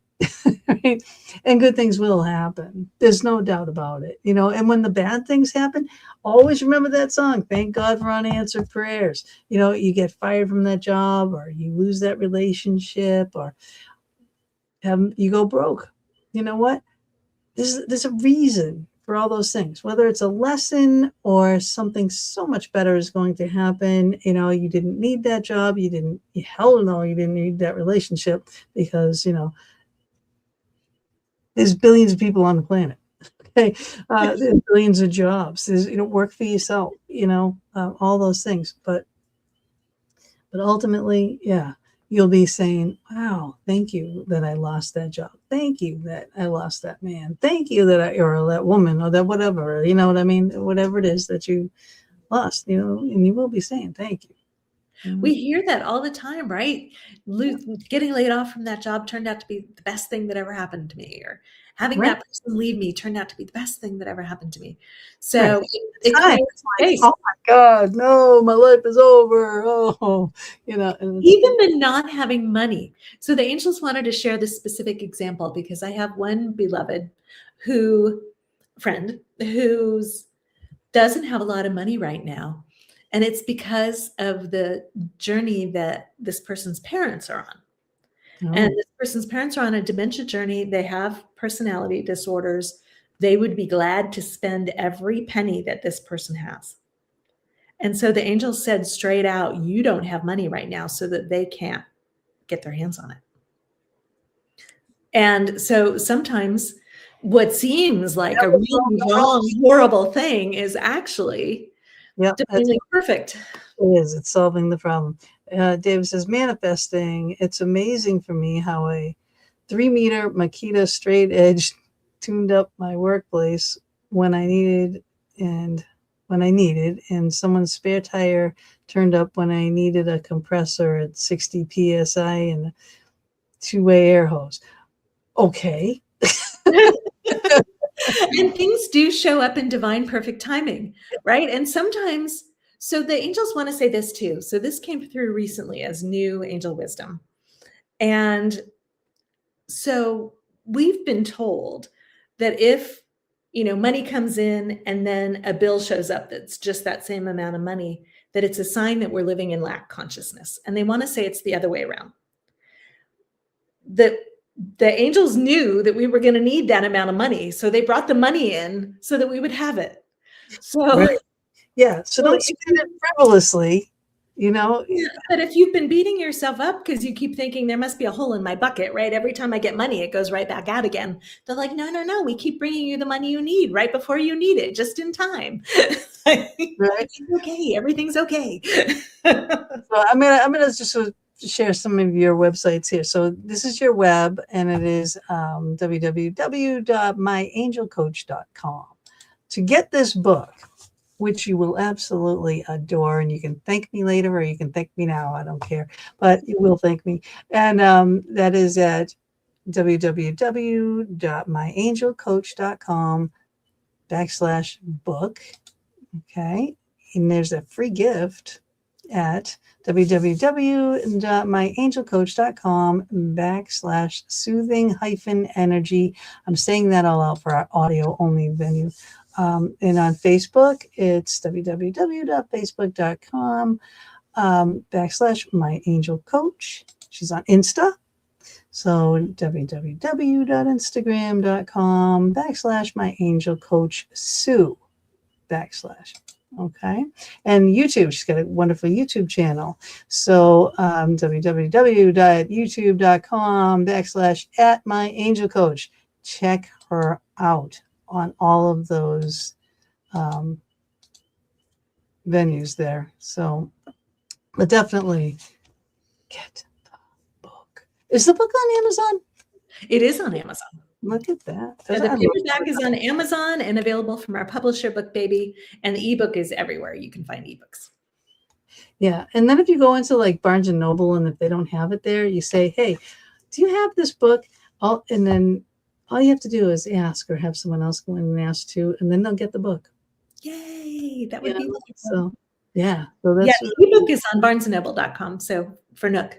So they know it. It's in the system. They just don't have paperback in the store. Well, you can get it in there if we go in there and start asking. That would be awesome. Yes, please. And I was just like, oh, really? So, and it does, and it works. So let's get books on those shelves.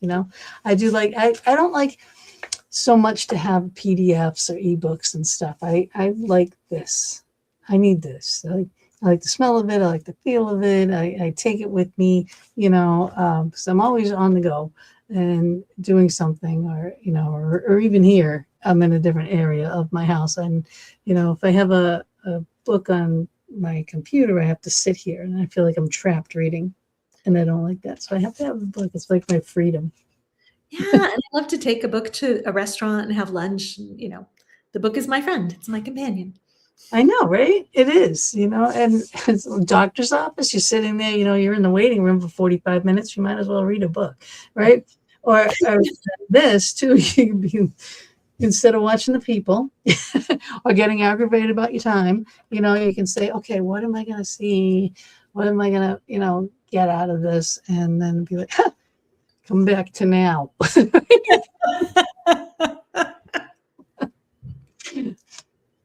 See the sense of humor here, people. That was awesome. Oh my God. I'm like, it always works. It always works. I mean, I should have read the whole thing to you, but Oh, no. You just should have done yourself. You don't need to do that. You're reading it the perfect way for Gina B. Oh, thank you. Thank you so much. The angels want to say that to all of us, right? We can't get it wrong. And they want us to do things the most us way. So they want me to do things the most Sue way. They want you to do things the most Gina way. Because they love us, and because there is no one right way to do anything, right? One of my favorite examples of that is like sweeping a room. Right? So the right-handed person is going to sweep the room a little differently from the left-handed person. And the tall person is going to need a different broom from the short person, maybe. And some people will sweep everything and then it's center and then pick it up. And some people will do little parts of it and pick up the stuff as they go. There's no right or wrong way. And maybe some days you want to do it one way and some days you want to do it another way. Like, it's all perfect. The more we can give ourselves grace, the more we can be gentle with ourselves, like that sweet little kitten, the more we can be present, the more we can be in the moment where all our power is. Yes. Could I please put the email addresses in these notifications? I can't read them here because I still have subtitles on my screen. Oh, you know what? I will put all the links in the chat when I'm done. Okay. In the comments, I will put the links there. But that little kitten is the most adorable little baby. Aww. Yeah. And that one really is about being gentle with ourselves. Yeah. Because so many of these beautiful, kind people that I meet, right? Such huge hearts. They're so kind and compassionate to others. And then they're so critical of themselves for not being perfect every moment of every day. Right. And the angels really want us to give ourselves a break. I can't find a kitten. Oh, Oh. Where's my kitten? I have too many books marked. all right. I'll find you the kitten. I got it. I got it. I got it. Okay. Look. Look. Aw. Little baby. He's the cutest little thing. Good. I love Yeah, how you that- love animals. I just went up and watched my grandpuppy for a week up in Massachusetts, and he's a little tiny itsy bitsy thing. I think, look at, there we go. Isn't he the cutest little thing? Aw. Yeah. That was my happy place for a week. Although he ran me ragged. I mean, a puppy. Whew, I've wanted a puppy again because I lost my baby. And I'm like, I wanted to get a puppy. I wanted to get a puppy. And then this year is so busy. It's just such a busy year, with all the events and the wedding and the honeymoon and then more events and all this. And I said, well, maybe in the fall, if I survive all of this stuff, in the fall, I'll get a puppy. Well, after watching that puppy, I think I want to just rescue an older dog. I don't know if I got the energy for this puppy because it ran me ragged for a week, and it was just wow. That tiny little thing demanded all the attention, which it should get every day of its life because it's the cutest thing that ever. Like his name is Herbie too. It's like Oh, absolutely, I know, absolutely love vest, but there's a lot to be said for adopting a senior. They not everybody wants an older animal, so yeah. Well, I've always had black labs, and then I got a Papillon, and the Papillon I got when my lab had a tumor and wasn't doing well, and my daughter had a long-haired Chihuahua, and she would bring it over, and the dog would liven up. So I got a little dog for my dog to help my dog, But I got this little teeny Papillon. Never had a little dog. I didn't know what to do with it, but it wasn't long after that I had to put my Maxie, my lab, down. So then I have this dog. So now I'm trying to deal with this dog. And then the following year, my husband at the time passed away. All I had was the dog.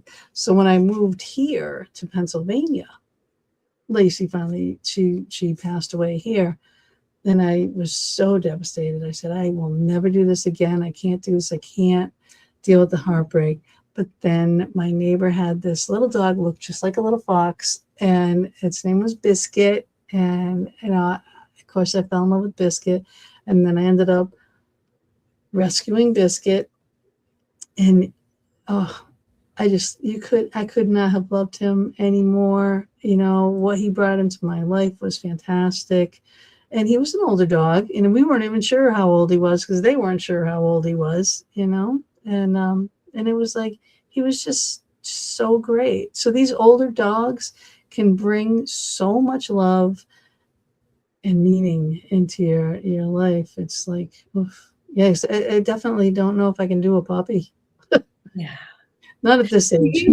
So do you experience the dogs coming back to you? Do you feel them with you? All the time. Oh my God.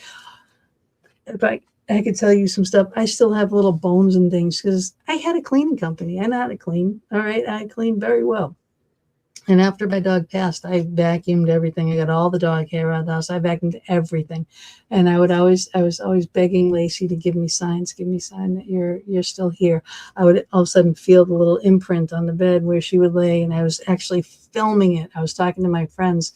In the morning, we do this 3-way little video chat, me and Tammy and Tiffany. And I'm like, do you guys see this? And I didn't say what I was seeing. And they said, wow, is that indenting on your bed? I'm like, yes. Okay. But she would also bring me food. And I used to give her this food with these little life bits in it. And she didn't like the life bits.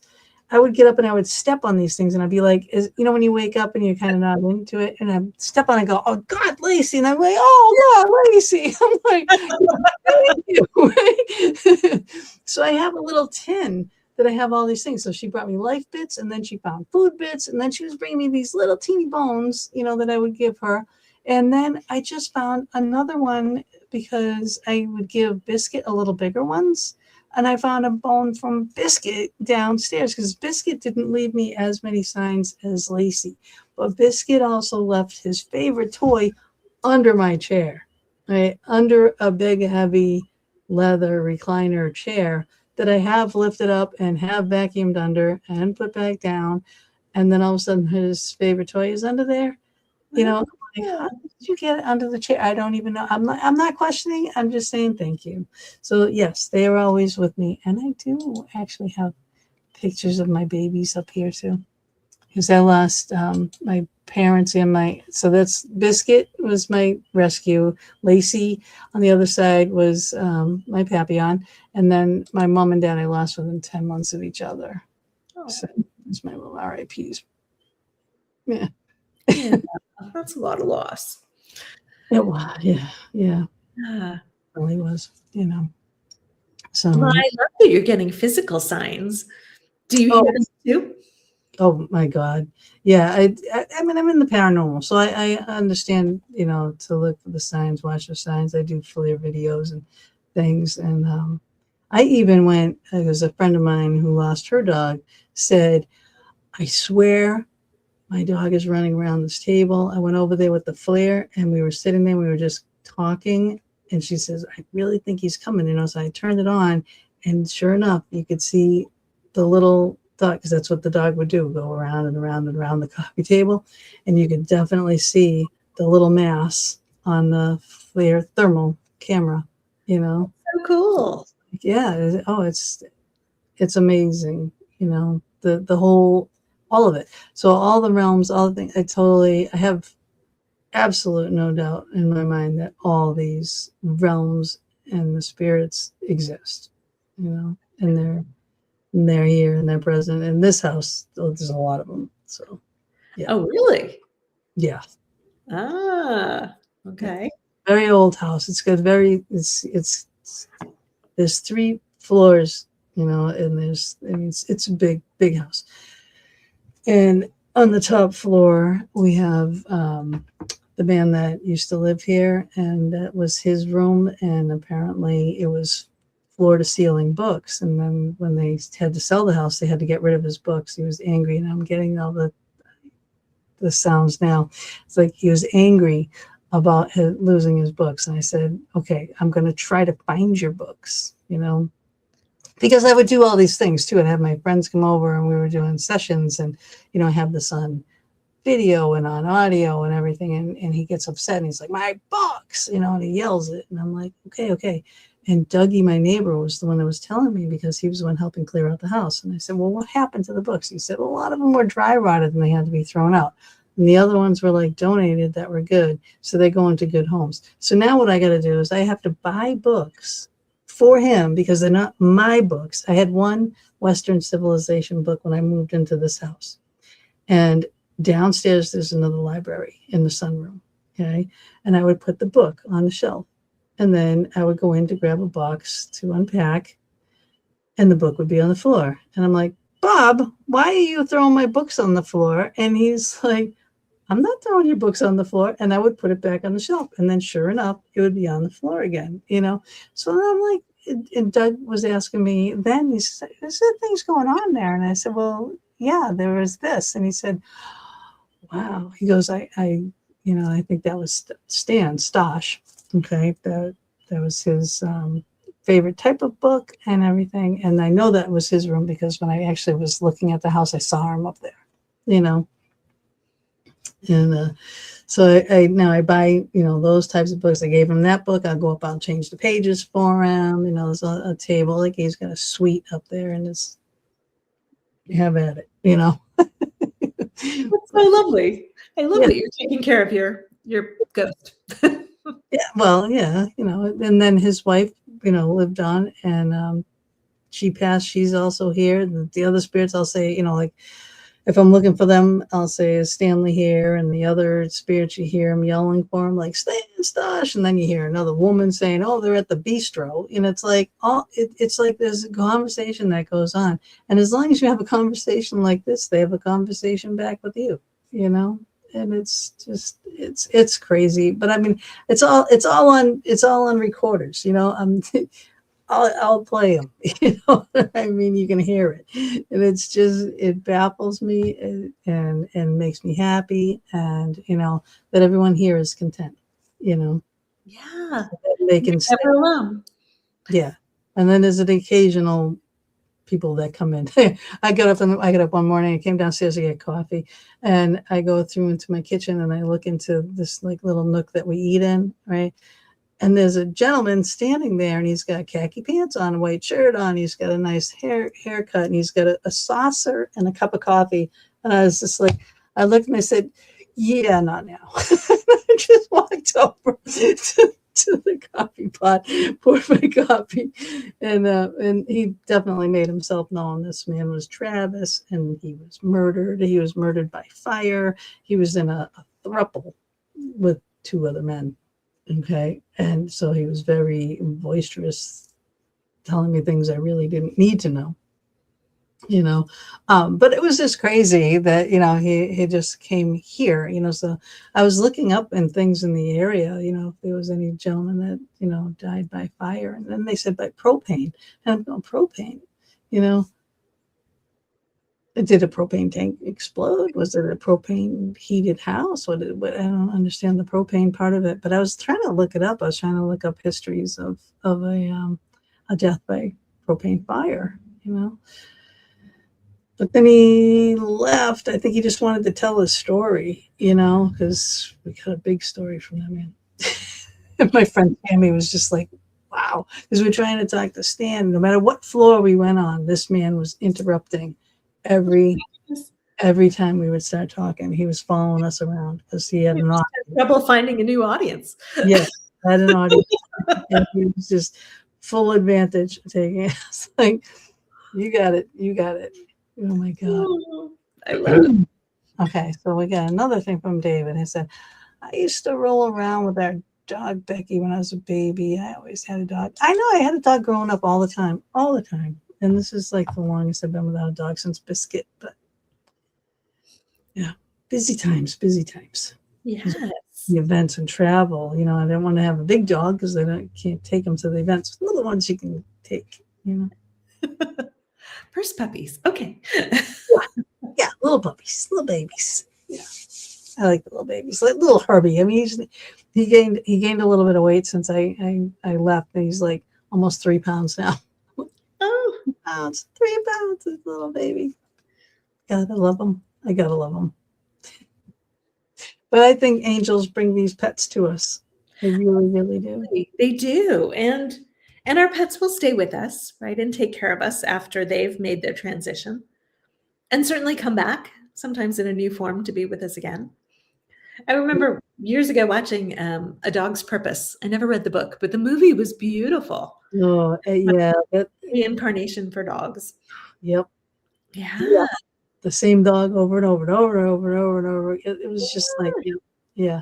What was it? Was it the Frisbee at the? Yes. No, it was football. Wasn't it? Oh, football. Yeah. No, football. Yeah. That was so beautiful. Yeah. So we have all these beings here with us to encourage us, to love on us, to, you know, help us know that we're not alone, and to help us navigate life. And the angels really want to help us navigate life. They would love for us to surrender is the wrong word, right? Just live from guidance, to be a little more relaxed, be a little more in trust. Oh, so they want to talk about trust. So many people have a hard time trusting other people for very reasonable reasons, right? Or have a hard time trusting ourselves. We can come up with, you know, evidence that we're not trustworthy. Not that they're encouraging you to go down that rabbit hole, but they want to say the only thing we ever really have to trust is the divine. The divine, the angels will show us if something is a yes or a no in the moment, right? So if you're sitting in that meeting with somebody who's trying to sell you something, or you're interviewing somebody for a job, or you're being interviewed for a job, right? You don't have to figure out, is this person trustworthy? Is this the perfect place for me? All you have to do is tune into your guidance. Is this a yes or a no? Right? And you want to say sometimes a no. Well, a no never means like bad, wrong, awful. This thing needs to be eradicated from the planet. but sometimes it means not now. So Paul, my beloved, will turn into his guidance around like the stock market. Do I sell this stock today? And sometimes that's too broad of a question. Sometimes he has to ask, do I sell this stock now? And then it gets a no. And then he'll tune in an hour later. Do I sell this stock now? And then he'll get a yes. And then he will, because it will have gained in that time, right? So Yep. the more we can just be open, be asking the questions, and be living from that guidance, really just follow the guidance. Oh, the other thing the angels want to say about that is our guidance is time sensitive. So for example, with the stock market, it's easy to see, like you want to sell the stock when the angels say to sell the stock. You don't want to wait a week and then do it. I mean, nothing terrible is going to happen, right? You're not going to get struck by lightning. But if you've been wondering about something and you suddenly feel like, ooh, call Bob, like call Bob as soon as you can. You don't have to like pull your car over to the side of the road and put it in park and call Bob right that second. You can wait till you reach your destination. But the angels want to say, don't put at the end of this, 25-page to-do list as something you'll do someday. The reason your guidance said call Bob is because he had an answer to the question you were just wondering about, or he's looking to hire somebody just like you, or, there is a very good reason. And the more we can just not need to have proof, not need to necessarily know the reason, but just trust, right? So sometimes you're going to get call Bob because Bob was really depressed. And Bob needed to hear from you to be cheered up. Sometimes you're being the earth angel. So it may not always be obvious to you why you had to call Bob, but call Bob anyway. So, and they want to say that, in the earlier days of following our guidance and living from guidance, they're going to bring us a lot of proof. They're going to bring us a lot of experiences where it's very clear why following the guidance was divinely perfect. But most of the time, once we get the hang of it, we're not going to get that because we're going to avoid the car crash, right? We didn't drive through the intersection at the wrong time, so there won't be any proof that we did the right thing because we didn't have a problem. So much of our guidance can be preventative. Well, they could be proof because they could be, remnants of that accident as you on your path, and the fire trucks or the ambulances might still be there and be like, oh, hey, that could have been me. Yeah. So sometimes there's that, and sometimes they've helped everybody avoid going through at the same time. So they really are encouraging us to, when we have that proof, if it really matters to us to have that proof, to maybe make a journal, or write it in notes on your phone or whatever, just make a record of it so that in those moments when you're not feeling so hopeful, when you're maybe even feeling depressed, you have that thing that you can go back to and you can reread that and you can feel some more hope and you can ask the angels again, okay, is there something for me to do or say right now? Yeah. Journaling is on the top of my list. All right. Always. I'm always, advocating journaling, especially like when all of a sudden you get that message, journal that message. That random thought that comes in your head, like, why is this coming to my head? Or, a name that you don't even know or whatever it is, write it down because then if you go back and you read these things or look at these things and be like, oh, I know what that means now. Like when you go to a psychic and they say, oh, so-and-so is trying to get in touch with you or, someone that looks like this and you can't think of who it is. But then, 3 weeks later, you go, oh, I know who that was. You know what I mean? It's something like that. It's like, you might not know it at the time that you're getting it, but it will click or something will happen and that will be written, So journaling is huge. Journaling is really big. And the angels want to also suggest that we have a dialogue with them in our journals. So sometimes, kind of like the Conversations with God books, if you remember them, right? Neil Donald Walsh wrote a message to God. He was really mad. And then he was like, he heard an answer. So he wrote it down and then he asked another question. And you can do that. You can ask the angels anything and just let whatever comes through, like write without thinking, don't censor it. Just write it down and then sort of sit with it and then see if you have another question. And you can absolutely have this dialogue back and forth. You don't need any special skills. You don't need a magic mantra. Just give it a shot. Right. Oh, and David says I should have died in so many car accidents when I was a young fella. Me too. I had, before I was 17, I had whiplash 7 times. And now I have all Woo! kinds of neck issues, arthritis. And I mean, it will debilitate me, like migraines and upset stomachs and everything, from those accidents. And some of them I should not have lived. That car that I was telling you about, that Skylark, big, heavy metal. Well, I was going down a hill and it was icy, and there was a guy, like on the side street. There was a car in front of me. He lets that one go by. Well, 2 cars in front of me, right? So 2 cars, and then I'm coming down and he decides to pull out in front of me. I can't, like, I hit my brakes. I start sliding across the street. Now, mind you, huge, like a little strip mall thing, and again, still on a hill, right? Strip mall thing, all open parking lot. Okay, I'm like, well, I'm just gonna try to get in there so I don't hit this guy. One telephone pole, one, in the middle of the stupid thing before you get into the road, and my car was heading into the driveway, but then went down and then forward again and right onto the telephone pole. So right in the middle. So dents in the front of the car, which is hard to do with the Skylark. It's metal, right? What's barreling up the hill is a tractor trailer truck. Uh-oh. Because it has to make it up the hill. It can't stop. I'm looking at it. I can't open my door, and I'm thinking, oh, this is definitely it. So, and then we didn't drive with seatbelts on. I didn't have a seatbelt on, and I just kind of put my hands up. I knew I was ready, and it hit. All the glass shattered in the car. It knocked me off the pole. The big dent, I went one side to the other, and what I got was some scars, like you can see, like scars like that from glass, and it's like up in here, but no broken bones, no nothing, no, like, and so I mean, if it was gonna really be my time, then that's like one of them. Another one, a truck smashed me into a guardrail. I'm like, it was like three times with these trucks, and I'm like, another one, I don't know if I'll survive. So I freak when I'm driving with big trucks now. I don't want to try to get by them or way behind them. It's like I'm not driving next to them because it's scary. But it was like, thank you, God. Yeah. Well, and that's another great opportunity to engage the angels. Yeah. So years ago when I was married, we had a Harley and I would ride on the back. And every time we'd go for a ride, I would invite the angels to come for a ride with us. And they loved doing that. Yeah. Never had a problem, never had a close call. Everything was fine.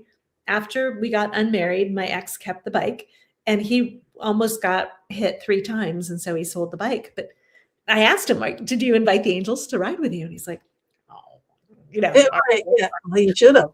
yeah. So every time we get in a car, we can do that, or we can give them carte blanche to always ride with us, right? You don't always have to remember, or you can Right. get a little angel thing to hang from I your have them. My mom always gave us these little pewter angels. So that's the first thing that goes into my car every time I get a car. Yeah. There you go. So thank you, angels, for taking care of my car. Thank you, angels, for getting me there in divine perfect timing. Thank you, angels, for clearing the way if that's divinely perfect. Thank you for ease and flow, right? And they want to say that sometimes they literally will dematerialize us and rematerialize us. So Yes. one person That's who what I think happened, because I don't know how I survived that. I don't know how I didn't get any broken bones, because I did go from one side to the other. So yeah, I understand that concept, because I always thought about that too. And you had no pain every time. It's like, wow. it's so strange, and it's like, it's for a reason, and yeah, I've heard multiple stories from people who've experienced, like, I backed out of my driveway, I forgot to look I felt something weird and I turned around and there was a semi that had just driven through my car, and the semi driver was like, what happened? And neither of them was hurt, neither vehicle was hurt. Just yeah. There's lots of stories like that. Oh my God. It's mind-boggling. It really is. But it's definitely a divine intervention, and it's definitely that both persons in that, instance like a story like that, or the one, there's a reason and a purpose, and whatever message or whatever person they're going to save or they're going to help, or an animal they're going to help, or whatever, they need to live that life, they're not done here yet. And that accident's not ready to take them, And maybe they need to be the walking, talking example of miracles, right? Maybe it's that direct that, Yeah, just that only, yeah. Mhm. I know. And who are we to question? Just, yeah. Okay. Because I that's so powerful. I mean, how could you not believe after you've had that experience and after somebody you know and love has had that experience? Like, oh, wow, Yeah. beautiful. We are loved. We are taken care of. Yep. And at one point I had problems with alcohol. This is not a thing that I hide, and I did. And a friend of mine was trying to get me to go to AA and start talking God to me and everything else. And I said, well, if God existed, then he'd shut my mind up. And at the time I was talking on the phone, and I was walking into my living room, and I'm talking on the phone, and I stepped down on the couch like a child would, like, and then as soon as I sat down, it was like an iron curtain came, boom, and my eyes were open. I can hear this guy, Kevin was his name, talking, but nothing. It was like blank black, like an iron thing. And then all of a sudden it just went away. And then I'm like, what the heck? And I told Kevin, I said, oh, great, now I'm going crazy. And he's like, no, you just got a love tap from God, is what he called it. He said, he just gave you exactly what you wanted, Yeah. exactly what you asked for, the time you asked for it. So how can you deny it? So cool. I can't, and it totally changed my life. And that was many, many years ago. Many. Yeah. Yeah. And the angels want to say, it doesn't really matter what you believe in, right? It doesn't matter if you believe in angels. It doesn't matter if you believe in God. It doesn't matter if you believe in any of this stuff. You can just listen to your body. You can just listen to your instinct or your gut. You can call it anything you want. They just really want you to listen. Yeah. Isn't that nice? It's comforting, because you're not alone. You're not alone. And it's like, there's so many people are out there, and they're just so devastated and just so, hurting and and needing something or someone. And it's like, yeah, you're not alone. You're not, even when you're alone, you're not alone. It's that simple. Yeah. And we can ask the angels to help us feel their presence. We can ask them to fill our physical, mental, emotional, and spiritual bodies with divine love, which feels wonderful. We can ask them to fill our home with divine love. They literally encourage us to send our energy or love or both into every situation we're going into. So if you're driving somewhere, you can fill the whole road, the freeway system. You can fill all of the building that you're going to move walking into. And I remember I used to walk into the publishing company's building, and it was a black hole of energy. So many corporations feel like that, right? They just suck the life out of everybody in there all day long. And if I forgot to prepare myself, I would come out just exhausted. I might only go in for an hour, but I'd be like wrung out by the time I came out. Yep. So the angels say in those sort of situations, especially if that's your daily workplace, like fill it with your energy. Let the angels fill it with your energy, or if you don't want that, you can fill it with divine unconditional love. You can fill it with compassion. You can fill it with clarity.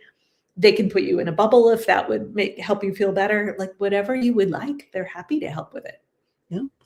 Kind of what I do, like I ground and I shield, and I tell a lot of people that, empathic people and, and budding psychic people and things like that, because there is all that energy out there, and it's just bombarding, and it's just like all consuming, and you got to ground and shield, and you do have to make that bubble around yourself, so it doesn't attach to you, and all that gunk will fill up, as soon as you meet one person that's all full of this kind of anger, and then you get angry, and then you meet this one that's all sad, and then you get sad, and then you meet that one who's happy, and then you're like, why am I laughing? I was just so sad, and I was so by the time you get home, you have this bundle of raw nerves and energy, and it's like, all of that, you don't need to live like that, because you can ground and shield and protect yourself from that. Or you can ask, your angels, your spirit guides, your, guardian angels, whatever you want to call it, your soul family,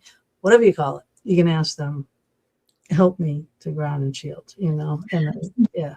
And if you feel something all of a sudden, right? If you suddenly get angry or sad or a pain in your elbow, Yeah. right? Is it The mine? angels encourage us to say, is it mine? Yeah. Because most of the time it's not. And Right. so if you say, is it mine? And you feel lighter, it wasn't yours. Right. Oftentimes we end up with that pain in the elbow and we go to the doctor and they can't figure out what's wrong because it wasn't ours to begin with. It's very hard to heal something that's not yours. Yep. So I is thought I it was having a mine? heart attack. My dad was having a heart attack. I thought I was going to stroke out. I kept saying I'm going to stroke out. My sister had a stroke. I was just like all the time. I'm always and I'm states away. I'm in Pennsylvania, there in Massachusetts, and I'm that far away. And I'm like all these things. I'm like, you guys gonna knock it off? You're killing me now. You're killing me. And so the angels kind of tune down, like turn down the dial on that, right? So it's less intense for you and you can just have Yeah. an awareness of it instead of the full Yeah. physical experience of it. Although sometimes if they need help, they're going to give you something really intense to get your attention. But Right. the angels also want us to know that we don't have to worry about all those things. We just return it to love, right? So whether it's an entity or somebody else's thoughts or somebody's physical symptoms, we can ask the angels to return it all to love. Right. And if it's an entity, it will either change to the energy of love and stay, or it will find the energy of love totally repelling and repugnant, and it'll get the flock out of there. Yep. So love is beautiful. That's about it. Yeah. That's my job. That's what I do. When I talk to people, it's like, hey, all right, what's going on? Well, they're bitching about the spirit in the house. I'm like, well, okay. So I get all their list of things of what the spirit's supposedly doing or aggravating them or whatever. And then I go and I talk to the spirit. Like, all right, well, they say this. And then the spirit will be like, yeah, well, they changed my wallpaper and they're knocking down a wall and they're doing this and they're doing that. It's like, all right. So are we going to work this out? You're a mediator. I love it. So can you live together? And if not, one or the other has to go, and that's basically it, because you can't keep going back and forth with this energy. You can't keep tearing down the new wallpaper. Right? Maybe it would. Like that wallpaper you're putting up, this is not my house. And it's like, you got to understand, it is not your house anymore. It is their house, and if they allow it for you to stay, then you can stay, but you'll have to accept the new wallpaper. So how do you get them to leave if you can't work it out? Many different ways. Depends on the spirit. If they're reluctant, then you have to eradicate them, and that's a big process. And it depends on. I use a method. It's kind of like, it's a little, because I'm Catholic, so it's a little bit of Catholicism, shamanistic, everything. But again, it depends on the spirit. What the religion is in the house, where the spirit is it, you can't use a Catholic exorcism to get rid of a Native American spirit. You know what I mean? It's like, you got to know who you're getting rid of. So when someone asks that question, it's like, it's a loaded question because it's so many different methods. It will be what the spirit is, most of the time it's convincing. It's just convincing them that they don't have to stay there, that they can go on to the next place. And then why are they not going on to the next place? Well, they're afraid to go on to the next place because they did this in life and they're afraid to go on to that next place. And then you got to get them to understand that none of that matters, and that all of your loved ones and all of your past relatives are there waiting for you with open arms, and all is forgiven over there. And you will know that the second you get there, because you will be so enlightened. By the time you're done convincing and talking about what is going to happen and what is over there, because I know what's over there, and then they'll usually leave on their own. which is always nice. And then you feel it, and the whole atmosphere changes, and it's like that squelch button on a stereo when you have that noise, and you can feel that lower thing, and when it just gets shut off, and then there's nothing, they're gone. You really feel it in the whole house. And people always come in and say, wow, everything feels so different, or light, or whatever. Dave says, thank you for a great show. I hope you have a great weekend ahead. Oh, thank you. You too. Thanks for playing, David. Yeah, I know. You were fun. but it's all, oh my God, we're already after time here. Oh my goodness. But this was fun. Yes. Love to have you back. Oh my God. But people, okay, I'm gonna put up her things real quick here again. These are all her website, myangelcoach.com, myangelcoach.com/book, get the book. And you can get a free gift at myangelcoach.com, soothing-energy, and Facebook, she's My Angel Coach. On Instagram, it's My Angel Coach Sue, okay? And YouTube, at My Angel Coach. Check her all out. Get the book. She's an amazing person with an amazing message. Amazing messages, divinely inspired. And I'm trying to find my thing here. Here we go. I can't believe we were past time. No, thank you. This went fast. It did. Thank you. Hang with me for a minute. I'm going to say bye to everybody, and I will see y'all next week. And what am I talking? I think we're talking about some kind of corporate something. Yes, Walking the Leadership Edge. That will be next week. So that is my next book to read, and we will see you then. And ciao for now.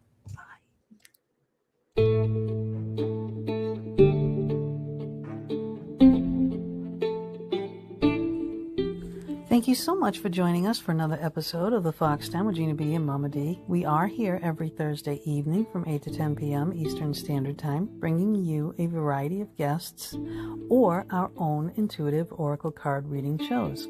We are streaming live on Facebook on my personal page and our YouTube channel, The Fox Den with Gina B and Mama D, on Mama D's YouTube channel, Angel Meadows, as well as our audio-only venues. We hope you enjoyed our show and our guest or your reading, and we would love it if you would go to our YouTube channel, The Fox Den with Gina B and Mama D, subscribe, share, and definitely hit that notification button to never miss a show. We'll see you all next week, and subscribers, watch for our pop-up shows as well.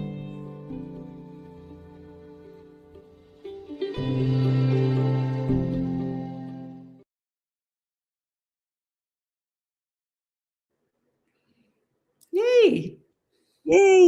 Yes, it ended, right? It still says we're live. Why are we live?